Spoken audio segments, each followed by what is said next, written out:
जय श्री राधे कृष्ण। आज हम लोग यज्ञ सीता स्वरूपा गोपियों के पूछने पर श्री राधा का श्री कृष्ण की प्रसन्नता के लिए एकादशी व्रत का अनुष्ठान बताने की कथा सुनेंगे। दक्षिण दिशा में उसीनर नाम से प्रसिद्ध एक देश है जहाँ एक समय 10 वर्षों तक इंद्र ने वर्षा नहीं की। उस देश में जो गोधन से संपन्न गोप थे वे अनावृष्टि के भय से व्याकुल हो अपने कुटुंब और गोधनों के साथ व्रजमंडल में आ गए। नंदराज की सहायता से वे पवित्र वृंदावन में यमुना के सुंदर और सुरम्य तट पर वास करने लगे। भगवान श्री राम के बरस से यज्ञ सीता स्वरूपा गोपांगनाएं उन्हीं के घरों में उत्पन्न हुई। उन सब के शरीर दिव्य थे तथा वे दिव्य यौवन से विभूषित थी। एक दिन वे सुंदर श्री कृष्ण का दर्शन करके मोहित हो गई और श्री कृष्ण की प्रसन्नता के लिए कोई व्रत पूछने के उद्देश्य से श्री राधा के पास गई। गोपिया बोली, दिव्य स्वरूपे कमल लोचने वृषभानु नंदिनी श्री राधे, आप हमें श्री कृष्ण की प्रसन्नता के लिए कोई शुभ व्रत बताएं जो देवताओं के लिए भी अत्यंत दुर्लभ है।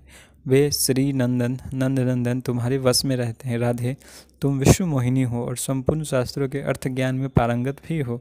श्री राधा ने कहा, प्यारी बहनों, श्री कृष्ण की प्रसन्नता के लिए तुम सब एकादशी व्रत का अनुष्ठान करो, उससे साक्षात श्रीहरि तुम्हारे वश में हो जाएंगे, इसमें संशय नहीं है। गोपियों ने पूछा, राधे के पूरे वर्ष भर के एकादशियों के नाम क्या है, यह बताओ। प्रत्येक मास में एकादशी का व्रत किस भाव से करना चाहिए। श्री राधा ने कहा, गोप कुमारियों, मार्गशीर्ष मास के कृष्ण पक्ष में भगवान विष्णु के शरीर से मुख्यतः उनके मुख से एक असुर का वध करने के लिए एकादशी की उत्पत्ति हुई, अतः वह तिथि अन्य सब तिथियों से श्रेष्ठ है। प्रत्येक मास में पृथक एकादशी होती है, वही सब व्रतों में उत्तम है। मैं तुम सबों के हित की कामना से उस तिथि के 26 नाम बता रही हूँ। मार्गशीर्ष कृष्ण एकादशी से आरंभ करके कार्तिक शुक्ल एकादशी तक 24 एकादशियाँ तिथियाँ होती है। उनके नाम क्रमशः इस प्रकार है: उत्पन्ना, मोक्षा, सफला, पुत्रदा, षटसिता, जया, विजया, आमलकी, पापमोचनी, कामदा, वरुथनी, मोहिनी, अपरा, निर्जला, योगिनी, देवसैनी, कामनी, पवित्रा, अजा, पद्मा, इंदिरा, पापांकुशा, रमा तथा प्रबोधनी। 2 एकादशी तिथियाँ मलमास की होती है। उन दोनों का नाम सर्व संपत्ति प्रदा है। इस प्रकार जो एकादशी के 26 नामों का पाठ करता है वह भी वर्ष भर की द्वादशी तिथियों के व्रत का फल पा लेता है। व्रजांगनाओं, अब एकादशी व्रत के नियम सुनो। मनुष्य को चाहिए कि वो दशमी को एक ही समय भोजन करे और रात में जितेंद्रिय रहकर भूमि पर शयन करे। जल भी एक बार ही पिए, धुला हुआ वस्त्र पहने और तन मन से अत्यंत निर्मल रहे। फिर ब्रह्म मुहूर्त में उठकर एकादशी को श्रीहरि के चरणों में प्रणाम करे।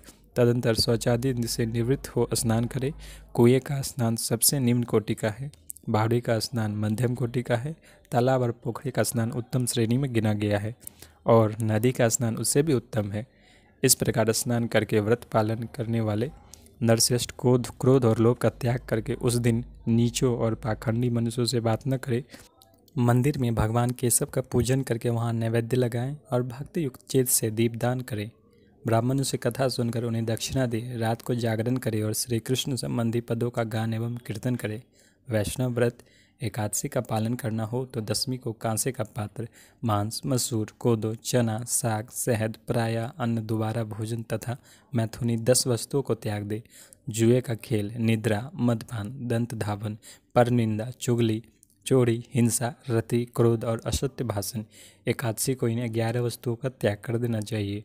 कांसे का पात्र, मांस, शहद, तेल, मिथ्या भोजन, पिट्ठी, साठी का चावल, मसूर आदि का द्वादशी को सेवन न करें। इस विधि से उत्तम एकादशी व्रत का अनुष्ठान करें। गोपिया बोली, पर बुद्धिमती श्री राधे, एकादशी व्रत का समय बताओ, उसे क्या फल होता है यह भी कहो तथा एकादशी के महात्म्य का भी यथार्थ रूप से वर्णन करो।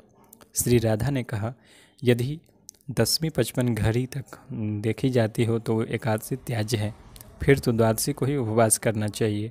यदि पल भर भी दशमी से वेद प्राप्त हो तो वह संपूर्ण एकादशी तिथि त्याग देने योग्य है।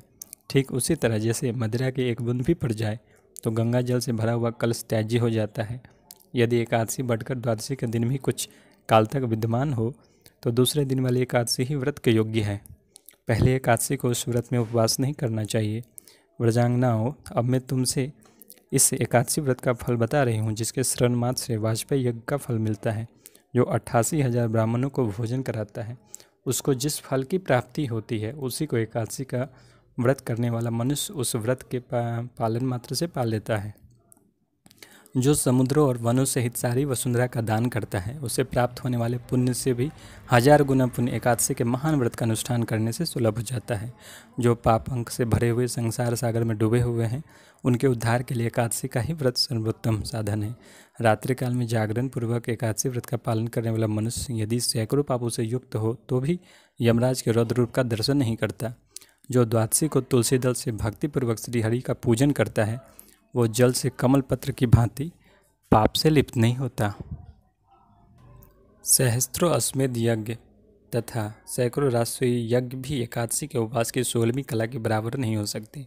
एकादशी का व्रत करने वाला मनुष्य मातृकुल की 10, पितृकुल की 10 तथा पत्नी के कुल की 10 पीढ़ियों का उद्धार कर देता है। जैसे शुक्ल पक्ष की एकादशी है, वैसे ही कृष्ण पक्ष की भी है। दोनों का समान फल है।